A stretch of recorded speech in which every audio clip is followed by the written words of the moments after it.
Hola, hola amigos, me encanta estar nuevamente con ustedes. El tema del día de hoy, hipoxia. Vamos a hablar de los tipos de hipoxia, de las características de esos tipos de hipoxia, del suministro de oxígeno a nuestros tejidos y de los requisitos que se deben cumplir para ese suministro. Para eso traigo este dibujo que lo voy a explicar rápidamente, muy elemental.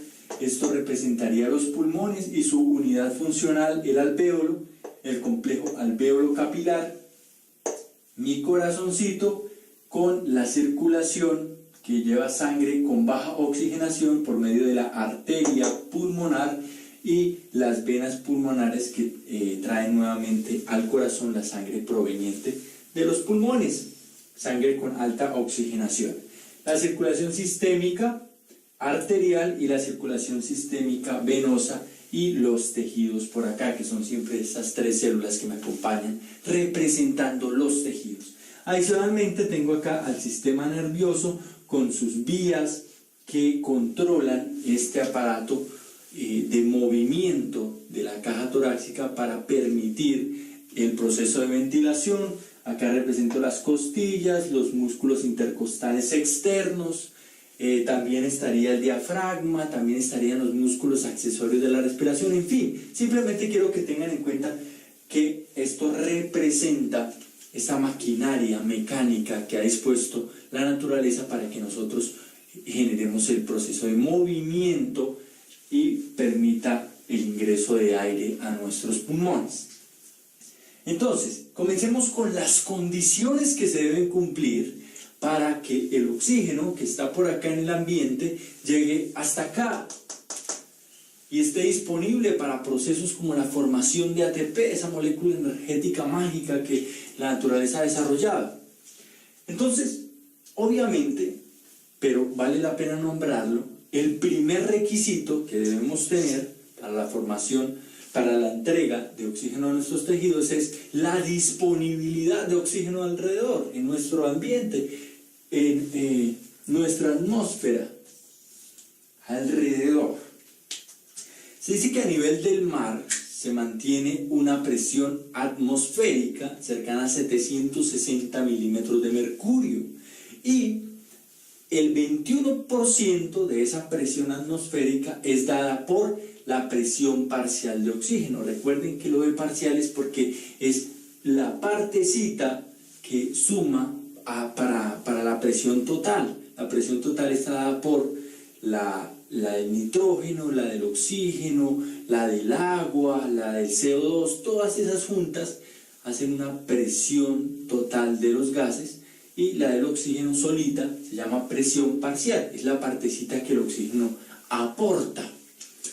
Entonces, dice que el 21% de nuestra presión atmosférica es dada por el oxígeno.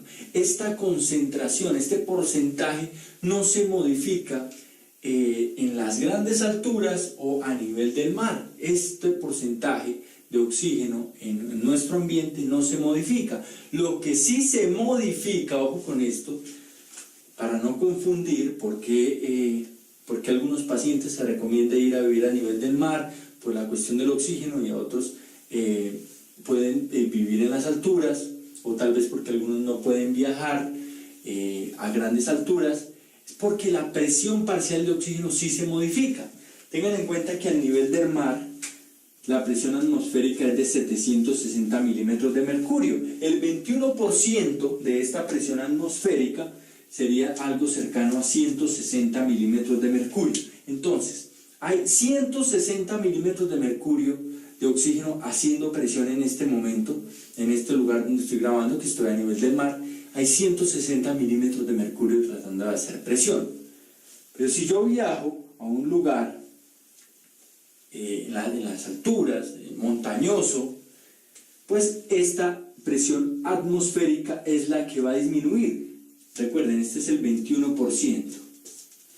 Entonces tal vez ya no sea 760 milímetros de mercurio, sino sea, qué sé yo, supongamos 500 milímetros de mercurio. El 21% ya va a ser alrededor de 100 milímetros de mercurio. Entonces, con estas modificaciones en la presión atmosférica total, aunque se mantenga el porcentaje de oxígeno en el ambiente, pues va a disminuir la presión parcial de oxígeno. Ahora, fíjense a esto. Sé que esto está claro, pero fíjense a esta situación. Condiciones fisiológicas y a nivel del mar, la presión atmosférica la presión parcial de oxígeno es 160 milímetros de mercurio. Aquí a mi alrededor hay 160 milímetros de mercurio de oxígeno tratando de entrar. Pero en el alvéolo es alrededor de 104 milímetros de mercurio. Entonces fíjense que todo ese camino que recorre el oxígeno, el aire que trae el oxígeno, todo ese camino hace que se pierda presión parcial. Se pierden casi 60 milímetros de mercurio desde el ambiente hasta en el alvéolo. En el alvéolo se mantiene de 104. Además, ojo, esto ocurre porque constantemente se está entregando oxígeno a los capilares. Entonces, aunque la presión atmosférica venga aquí, la presión parcial de oxígeno, venga aquí alta, pues al llegar al alvéolo, como es un lugar donde se entrega constantemente oxígeno, pues la presión parcial va a disminuir. Ahora, si nosotros disminuimos este aporte de 160 a, por ejemplo, en las alturas a 100, como nos dio el ejemplo, pues naturalmente aquí también va a disminuir la presión parcial de oxígeno y va a disminuir la presión parcial de oxígeno acá y va a disminuir la presión parcial de oxígeno a nuestros tejidos. Entonces vamos a tener dificultades y alteraciones en el suministro adecuado de oxígeno a nuestros tejidos. Entonces, primer requisito, ¿cuál? Una disponibilidad suficiente de oxígeno. Algunos pacientes, por condiciones que van apareciendo en todo este camino, pues tal vez requieran un porcentaje mayor de oxígeno, no una cantidad de oxígeno, no al 21%, no el 21% que nosotros recibimos, sino el 24, el 28 a través de cánulas nasales o a través de una máscara de Venturi, o también podemos entregar oxígeno a través de ¿qué? De la intubación de vías invasivas, a través de la intubación orotraqueal o la máscara laríngea, etcétera, o en muchos mecanismos de suministro de oxígeno adicional. Si ya tenemos el oxígeno disponible, como es el caso, si de pronto no estamos encerrados en un lugar donde no hay oxígeno, si no estamos en la playa tranquilos, pues tenemos un suministro de oxígeno adecuado. La otra condición que naturalmente se debe cumplir es que los canales por los cuales se transporta el oxígeno, es decir, nuestras vías aéreas, estén despejadas. Entonces, segunda condición, vías aéreas despejadas. Muy sencillo, si se obstruyen, pues naturalmente no va a fluir el oxígeno, no se va a generar intercambio gaseoso acá. Claramente es muy fácil de comprender.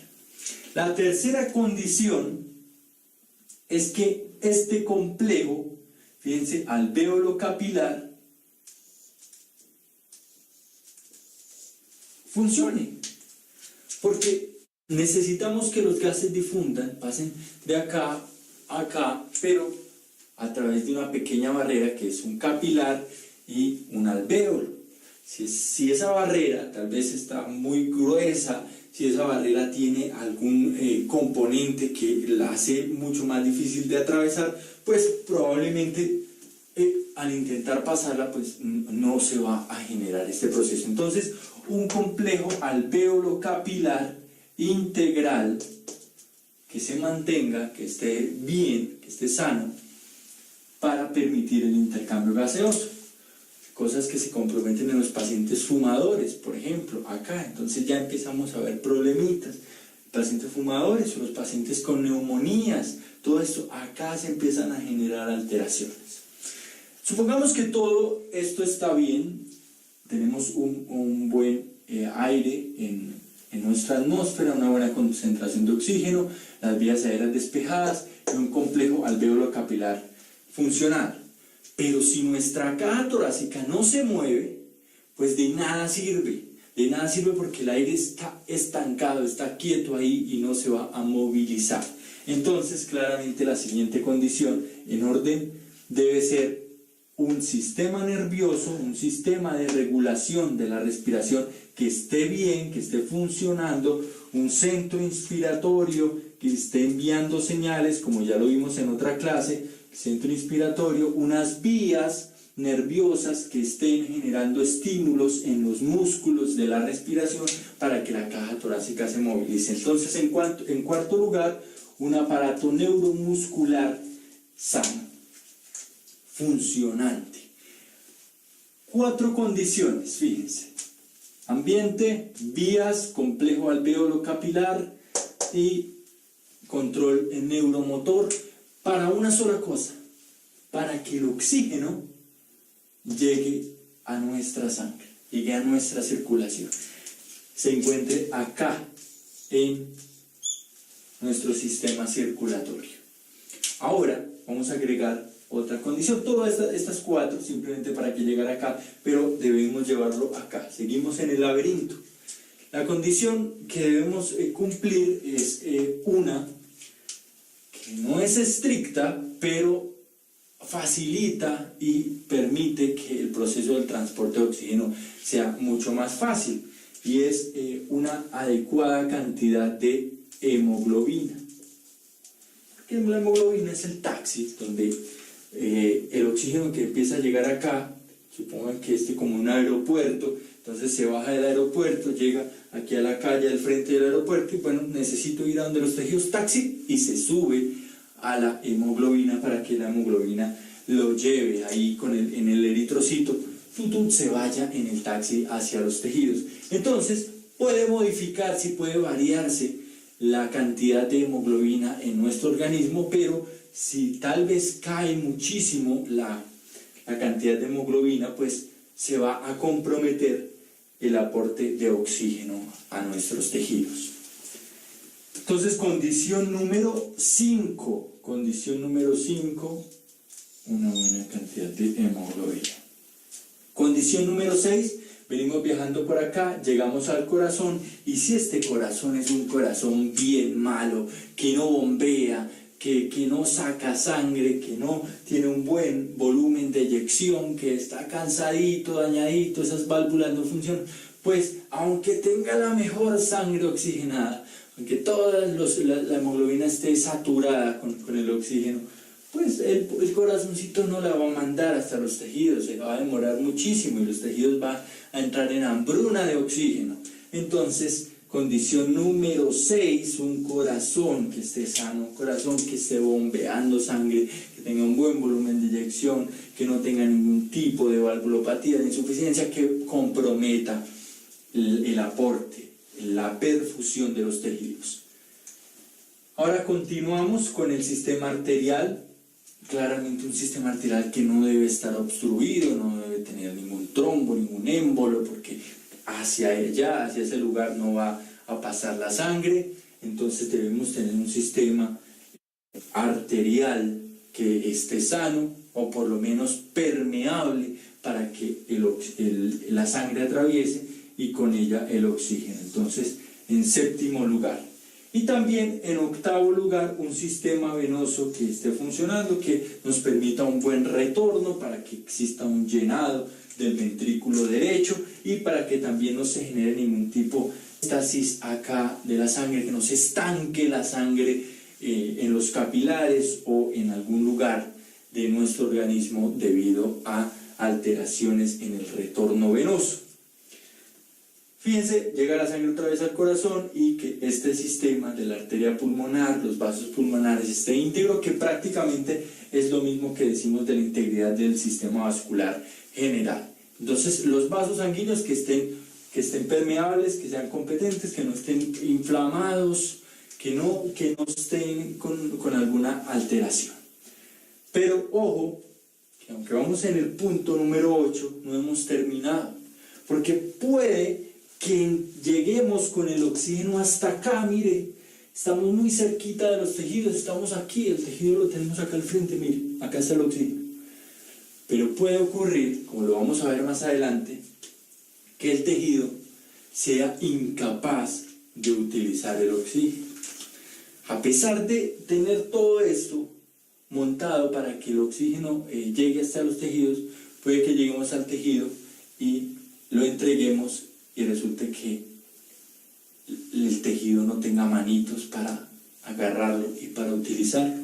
Entonces decimos, hey, toma, no lo puede sujetar, no lo puede utilizar. Ya vamos a ver más adelante específicamente a qué me refiero, pero un noveno punto sería que los tejidos tengan un mecanismo, una estructura enzimática completamente funcional para el uso del oxígeno. Entonces, en resumen, punto número 1, ambiente, 2 vías aéreas, 3 complejo alveolo capilar, 5 hemoglobina, 6 corazón, 7 sistema vascular arterial, 8 sistema vascular venoso, 9 maquinaria de los tejidos. Se me pasaba por acá el 4, que es el de el sistema nervioso y el aparato neuromotor. Entonces, a partir de este diagrama, a partir de esta imagen, podemos comprender que la cuestión de entregar oxígeno a nuestros tejidos, pues no solamente respirar, no es esto, simplemente se cumplen en este momento, cada segundo de nuestras vidas están cumpliendo estos requisitos para sobrevivir. Entonces vamos a continuar la clase viendo cómo cada una de estas situaciones se puede ver alterada y modificar la cantidad de oxígeno en nuestro organismo y la entrega a nuestros tejidos. Entonces vamos a hablar de hipoxemia y de hipoxia. Bien, entonces ahora vamos a ver los tipos de hipoxia. Pero antes de entrar en la clasificación, quiero hablar acerca de 2 términos que puede que en ciertas ocasiones nos genere confusión. Voy a hablar de hipoxia e hipoxemia, a diferenciarlos, porque son bien distintos. Resulta que, voy a comenzar por este segundo, hipoxemia se refiere a qué. A ver, hagámoslo de manera sencilla para que no se nos olvide nunca. Hipo, baja, oxígeno, emia en la sangre. Hiponatremia, hipoglicemia, emia, recuerden, emia, hiponatremia, hiperglicemia, ¿verdad? Siempre que hablamos de emia, hablamos de la cantidad de algo en la sangre. Pero, ojo, en este caso no nos podemos quedar con esa definición como tan elemental, disminución, oxígeno, sangre. No, tenemos que hilar un poco más fino y hablar de hipoxemia cuando disminuye la presión parcial de oxígeno. Naturalmente la que nos interesa es la de la sangre arterial. Entonces en la sangre arterial, cuando disminuye la presión parcial de oxígeno, hablamos de hipoxemia. Estamos diciendo exactamente lo mismo, que disminuye el oxígeno en la sangre, pero debemos ser específicos porque, ojo, si en esta definición tal vez por ahí se nos va la palabra cantidad, disminución en la cantidad de oxígeno en sangre, pues estamos errando, porque la presión parcial de oxígeno está dada por el oxígeno que está disuelto en sangre. Recuerden que el oxígeno viaja de 2 maneras, unido a la hemoglobina y el oxígeno disuelto en sangre. El oxígeno que está disuelto está por acá, como pepitas de oxígeno disueltos, no unidos a la hemoglobina, nos da la presión parcial de oxígeno. Entonces, si de pronto decimos acá que disminución en la cantidad, la palabra cantidad nos podría hacer pensar que estamos hablando tanto del disuelto como del unido a la hemoglobina, como un total. Y no es así. La hipoxemia se da por la disminución en la presión parcial de oxígeno, es decir, disminución en el oxígeno disuelto en sangre, el oxígeno que viaja de manera disuelta. También, ¿qué debemos tener en cuenta con esta definición? El valor de la presión parcial de oxígeno. ¿Cuánto debe disminuir? Recuerden que en el alvéolo la presión parcial de oxígeno en el alvéolo es alrededor de 104 milímetros de mercurio, y cuando la sangre llega al pulmón y se oxigena, casi que se equiparan la presión parcial de oxígeno en el capilar, que venía por la arteria pulmonar, llega alrededor de 100 milímetros de mercurio. Entonces, la pregunta es, para que hablemos de hipo, ¿cuánto debe disminuir desde 100 milímetros de mercurio la presión parcial de oxígeno? Y llamamos a este punto hipoxemia. El dato, el número lo voy a dar más adelante para que lo acoplemos, para que unamos la definición, pero por ahora quiero que tengamos en cuenta el concepto. Hipoxemia, presión parcial de oxígeno, que es dada por el oxígeno disuelto en sangre. Hipoxia, por su parte, diferente, porque hablamos de una disminución en el suministro, en la disponibilidad de oxígeno en los tejidos. En los tejidos. Ya no estamos hablando acá. No, que disminuyó la presión parcial de oxígeno en la sangre, que tomamos una muestra y encontramos que la sangre ha disminuido. No. Eso es hipoxemia. Estamos hablando allá de la presión parcial de oxígeno en la sangre, hipoxemia, déjelo allá a un lado. Pero si en los tejidos el suministro, la disponibilidad de oxígeno ha disminuido, acá en el punto 9 tenemos una menor presión parcial de oxígeno, por alguna razón, de las de acá hacia arriba, pues hablamos de hipoxia. Entonces ténganlo en cuenta, la diferencia entre hipoxia e hipoxemia. Ya veremos cómo se relacionan en esta clasificación que en un segundo voy a explicar. Ya veremos cómo se relaciona el término hipoxia, hipoxemia, y si lo tenemos claro va a ser mucho más sencillo. Entonces, ¿de qué voy a hablar? De los tipos. Han realizado una clasificación de los tipos de hipoxia. Hipoxia.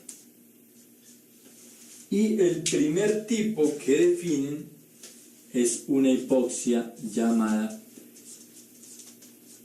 hipóxica.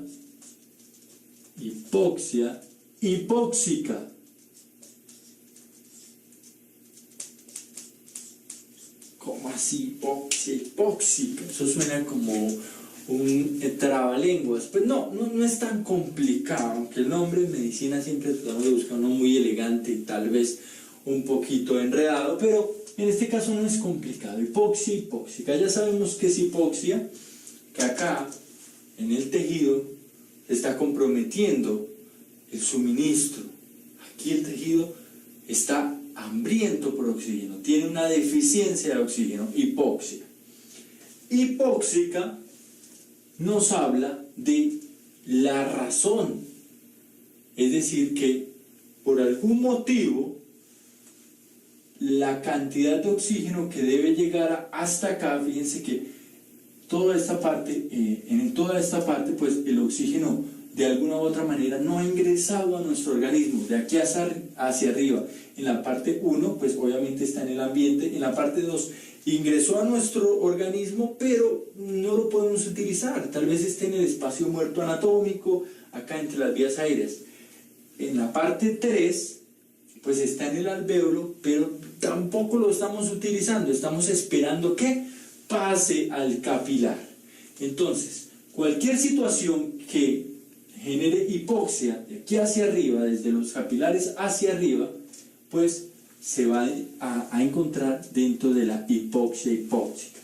Veamos uno a detalle para tener más claro de qué se trata esto de hipoxia hipóxica, porque se dividen de acuerdo a la razón que la genera. Entonces, en primer lugar, hipoxia hipóxica debido a una caída en la disponibilidad de oxígeno en el ambiente. Disponibilidad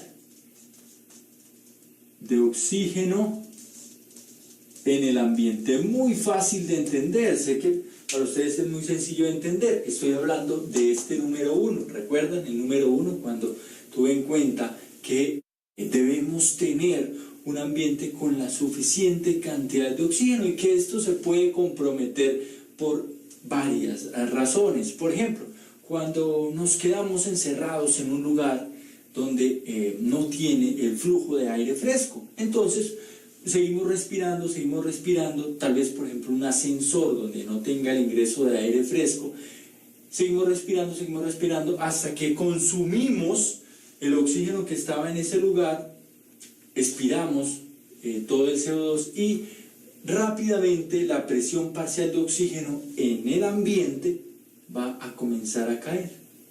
Comienza a caer la presión parcial de oxígeno en nuestro ambiente, comienza a caer en nuestro alvéolo, cae en nuestros capilares, se genera hipoxemia y se genera finalmente hipoxia.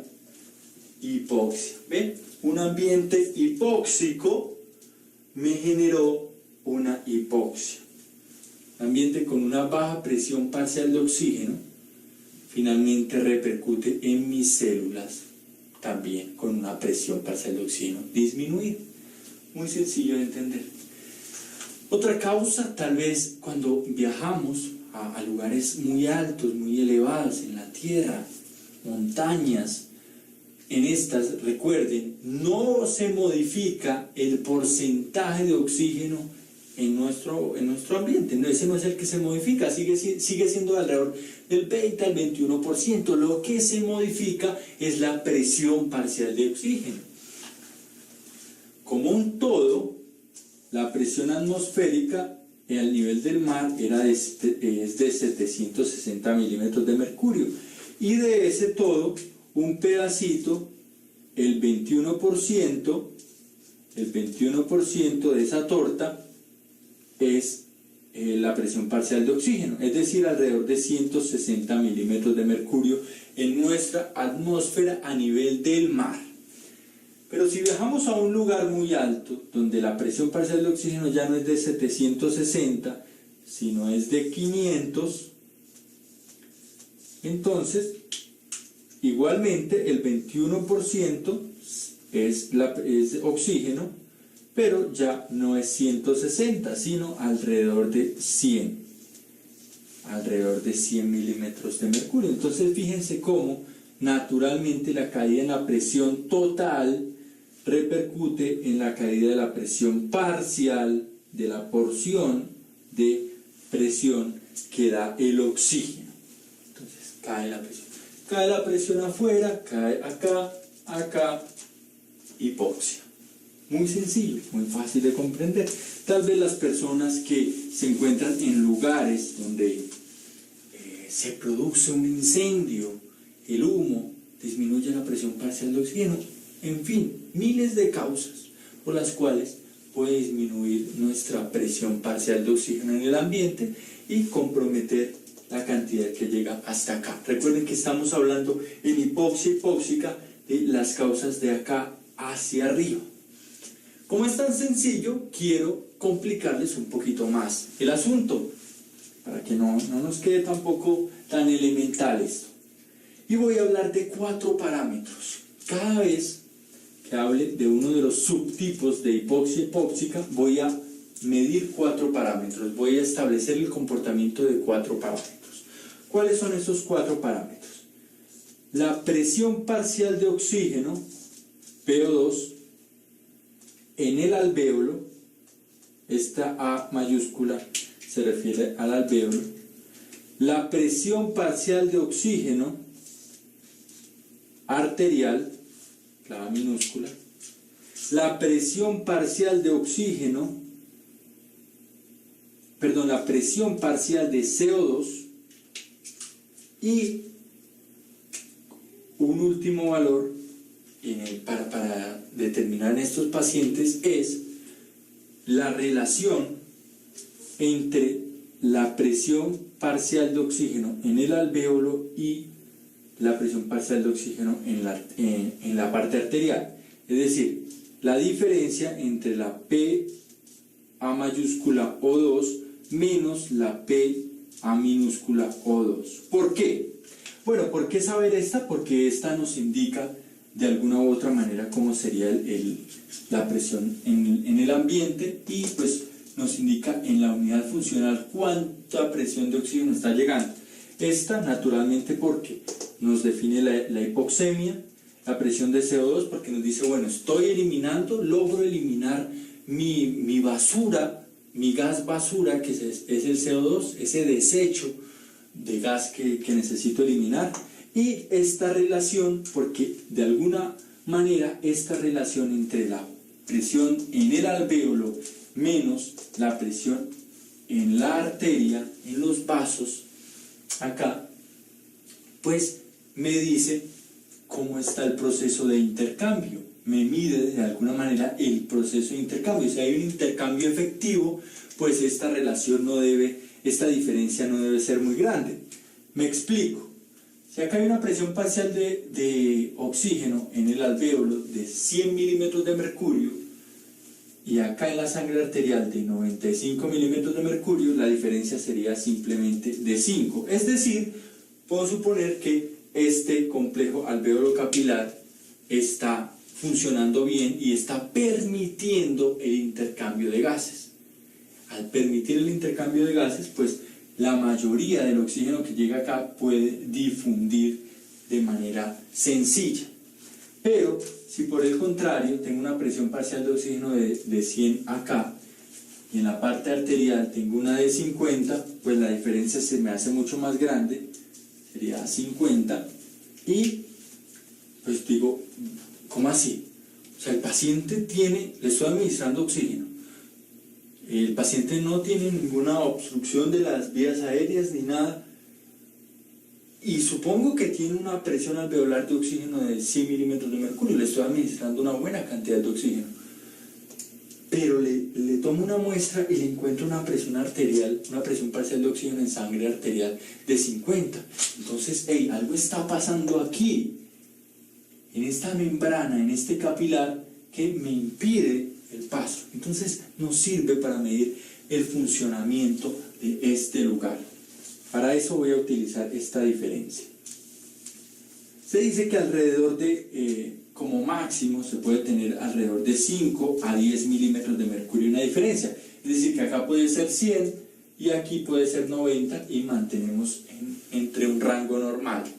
Pero más de 10 ya no se considera normal, ya no debería existir tanta diferencia. Ahora sí, estudiemos uno a uno. En la hipoxia hipóxica, donde disminuye la disponibilidad de oxígeno en el ambiente, ¿cómo esperamos encontrar la presión alveolar de oxígeno? Acá, normal, elevada, disminuida. ¿Cómo esperamos encontrar la presión parcial de oxígeno? Acá. Claro, si no hay oxígeno afuera, pues acá tampoco. Entonces, una disminución en la presión alveolar de oxígeno. Si disminuye la presión alveolar de oxígeno, pues no hay oxígeno para difundir, o mejor, la cantidad de oxígeno que está disponible para difundir hacia los capilares también disminuye. Es decir, que el oxígeno que iba a viajar disuelto, pues cae, ya no es tanto, porque ya no tengo aquí. Entonces, ¿de dónde voy a tomar? Ya, listo, disminuye acá también. Presión parcial de oxígeno en la sangre arterial disminuye. ¿En cuáles? En esta causa, en la número 1. ¿Cómo sería la presión parcial de CO2 naturalmente en nuestra sangre?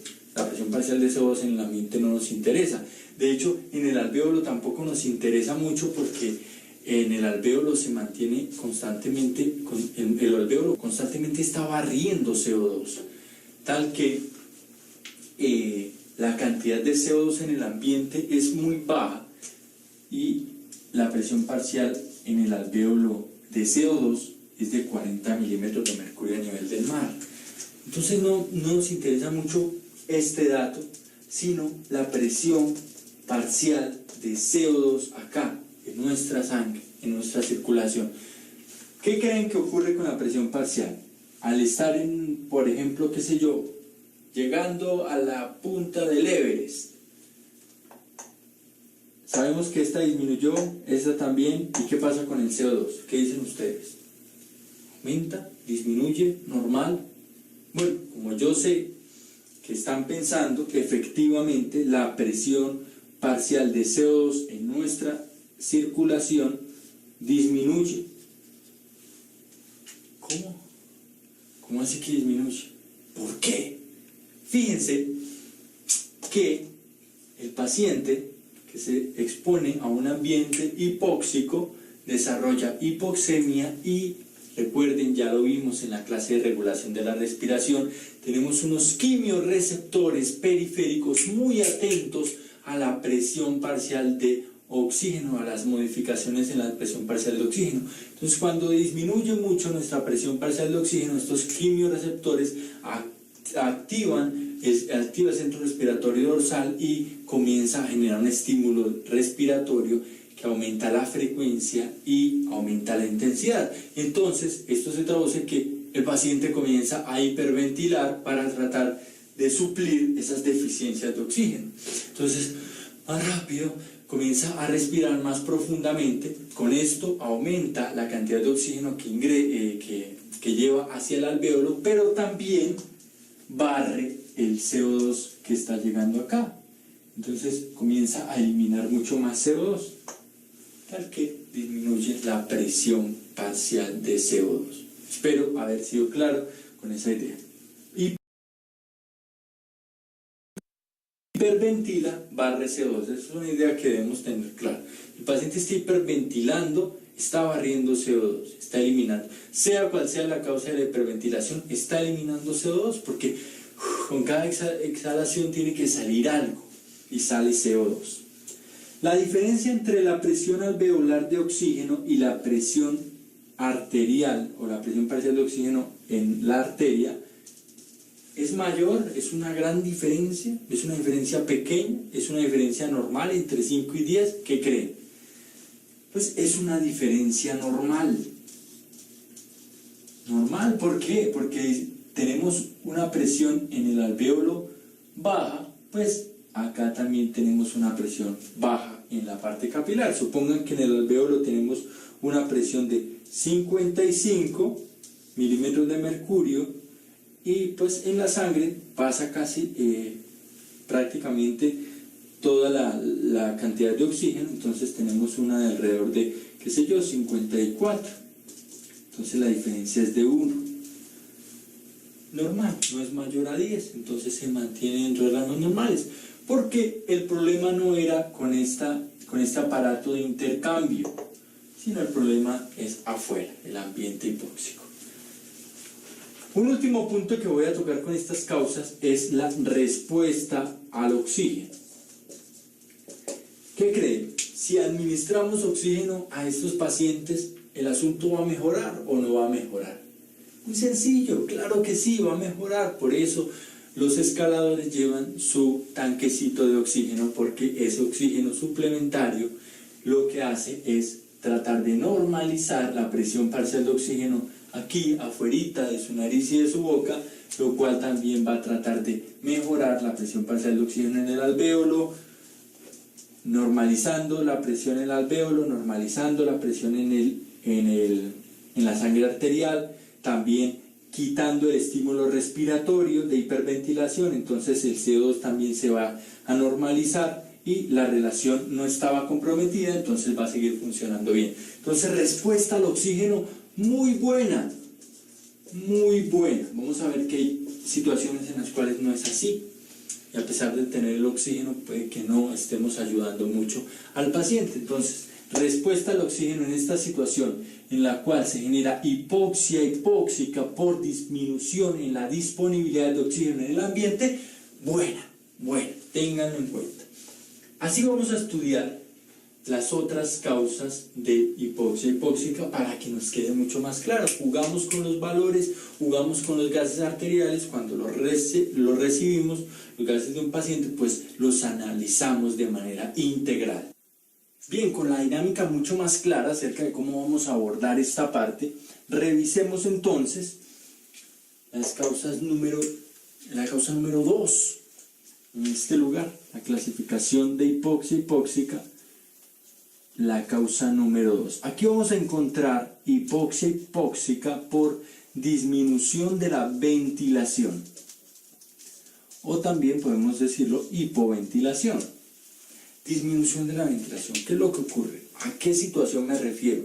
Por ejemplo, al asma, donde se produce una broncoconstricción generalizada. La mayoría de los bronquios están en constricción y disminuye el flujo del aire, tal que el movimiento desde el aire que está en la atmósfera hacia nuestros alvéolos y desde nuestros alvéolos hacia la atmósfera está comprometido, ha disminuido, ya no es el normal, ya no se puede sacar tanto aire, ya no se puede ingresar tanto aire. Las vías, por eso puse el número 2 acá, como en la parte de las vías aéreas están comprometidas, no están trabajando como deberían.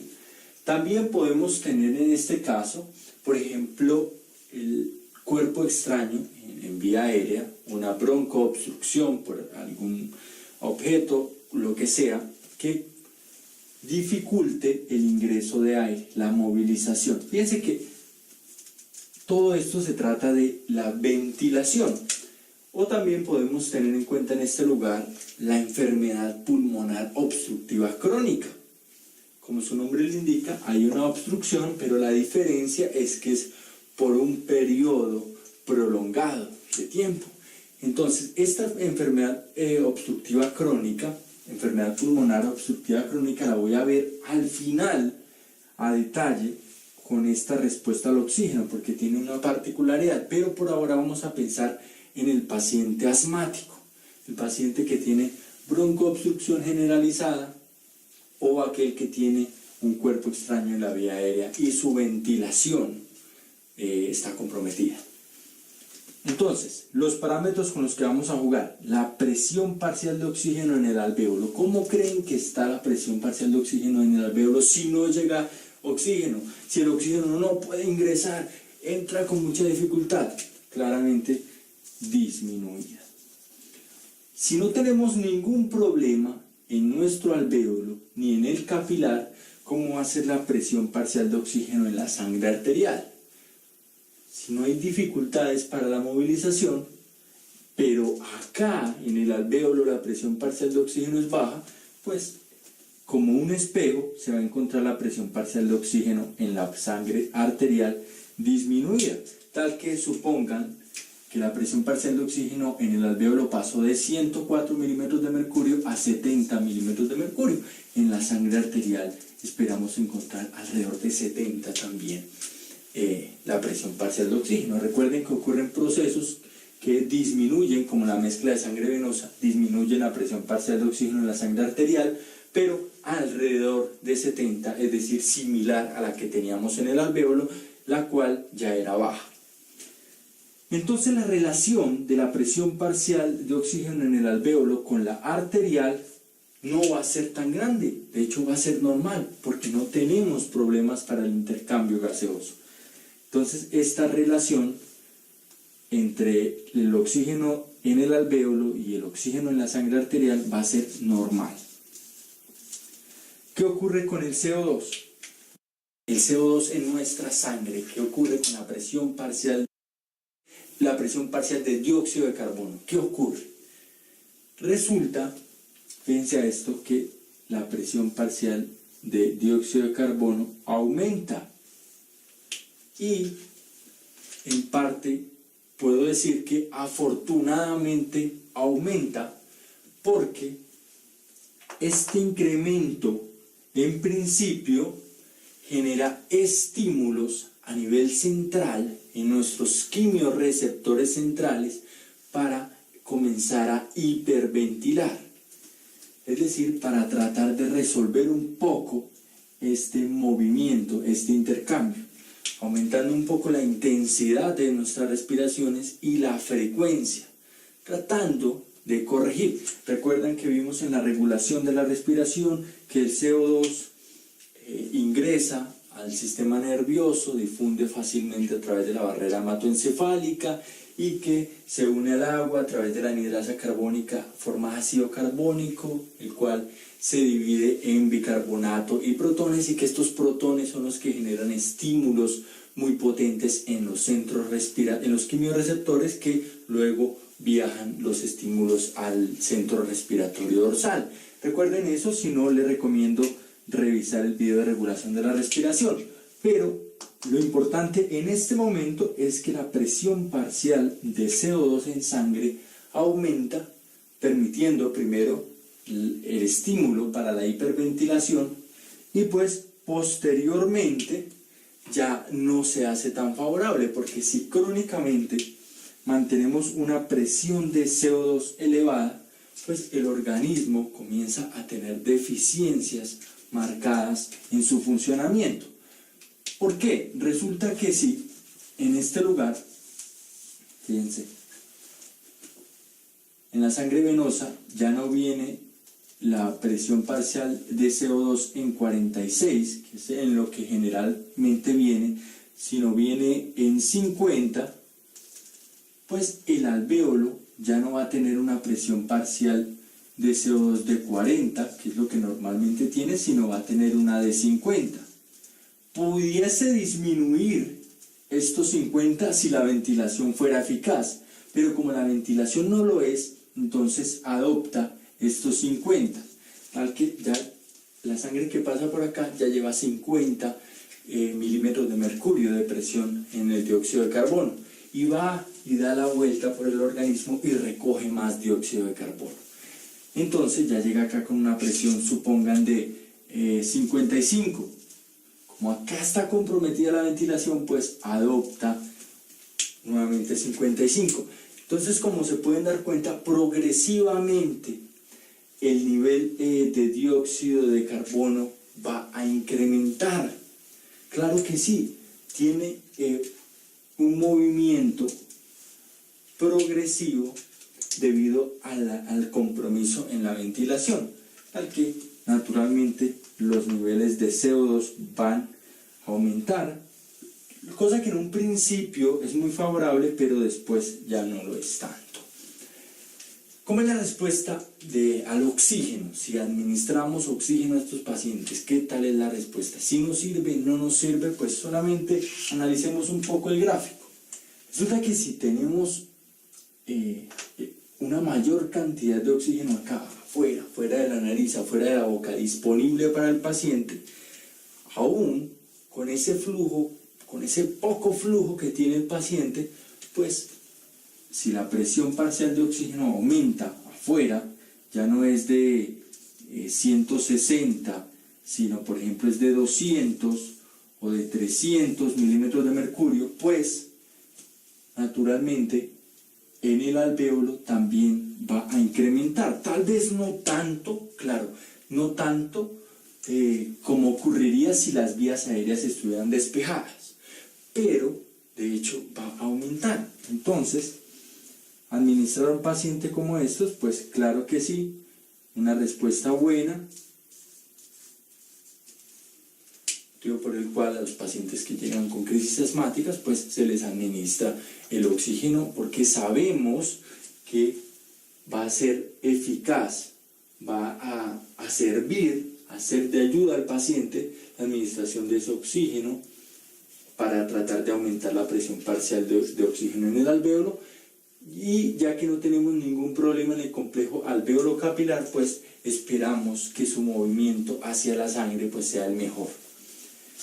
Ahora voy a hacer una aclaración de todo lo que he dicho acerca de los pacientes con EPOC, enfermedad pulmonar obstructiva crónica. Resulta que los pacientes con EPOC, debido a su patología, constantemente y por un gran periodo de tiempo mantienen un problema en su ventilación, tienen hipoventilación de manera crónica, tal que no es sorpresa que ellos manejen niveles elevados de CO2 y una hipoxemia, manejen niveles bajos en comparación a lo normal, niveles bajos de oxígeno en sangre, una presión parcial de oxígeno baja en comparación a lo normal y una hipercapnia. ¿Cuál es la situación especial con ellos? Sobre todo con el asunto del oxígeno. Resulta que ellos deben estar constantemente recibiendo el estímulo que genera la hipercapnia, ¿verdad? Dije que la hipercapnia, el aumento del dióxido de carbono en la sangre, generaba un estímulo a nivel central, el cual aumentaba el trabajo respiratorio. Entonces, debido a su patología, ellos constantemente están recibiendo el estímulo del CO2. Pero resulta que después de un tiempo, los quimiorreceptores, después de un tiempo, están recibiendo los estímulos por parte del CO2, pues ya no son tan sensibles, pierden sensibilidad. Es decir, en un principio yo soy el quimiorreceptor y venía el CO2 y me decía, hey, trabaje más rápido porque nos estamos acumulando acá. Entonces, bueno, yo enviaba estímulos allá al grupo respiratorio dorsal para que aumentara los movimientos respiratorios en intensidad y frecuencia. Pero ya después de un tiempo ya vuelve el CO2 y se cambia en forma de protón y el protón viene y ya digo, no, para la intensidad no voy a seguir recibiendo sus señales con la misma fuerza. Tal que el dominio de los estímulos respiratorios deja de ser responsabilidad del CO2 y pasa a manos de la presión parcial de oxígeno en la sangre arterial.